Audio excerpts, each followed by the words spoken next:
একটি প্রশ্ন অনলাইনে আমরা পেয়েছি যে মোহতারাম, আমি রমজান মাসে রোজা রাখি এবং বারে কাজ করি, সেখানে শরাব সরবরাহ করতে হয়, সেক্ষেত্রে আমার রোজার কোনো ক্ষতি হবে কিনা বা আমি রোজা রাখবো কিনা? আপনি অবশ্যই রোজা রাখবেন।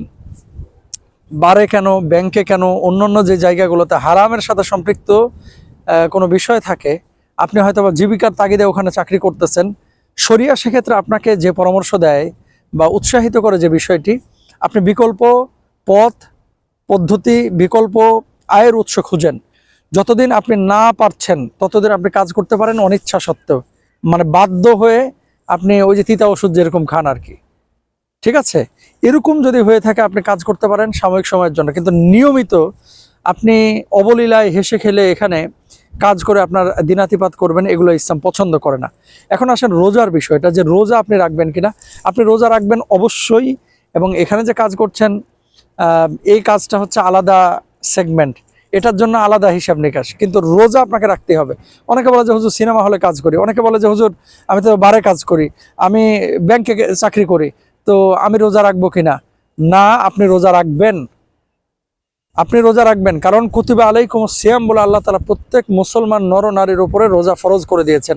নবীজি সাল্লাল্লাহু আলাইহি ওয়াসাল্লামও বলেছেন, মান সামা রমাদানা ঈমানান ওয়া ইহতিসাবা গুফিরা লাহু মা তাকাদ্দামা মিন যামবি।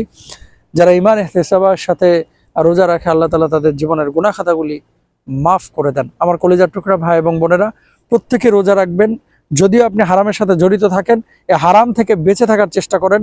ধরেন বারে কাজ করেন, আপনি 1 মাস ছুটি নিয়ে নেন, অথবা আপনি ব্যাংকে জব করেন, আপনি ছুটি নিয়ে নেন যদি পসিবল হয়। আর পসিবল না হলেও এমন না যে আমি চাকরি বাকরি এখানে করতেছি দেখে রোজা রাখবো না, ব্যাপারটা কিন্তু এরকম না।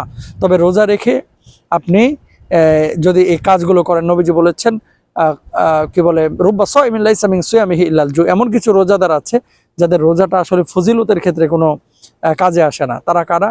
যারা হারাম কাজ করে রোজা রেখেও। তা আপনি বাধ্য হয়ে অনেক কিছুই করছেন, আল্লাহ দেখছেন, আল্লাহর সাথে আপনি বোঝাপড়া করবেন, আল্লাহর কাছে মাফ চাইবেন, ক্ষমা চাইবেন, আল্লাহ আপনাদেরকে হয়তো বা মাফ করবেন ইনশাআল্লাহ।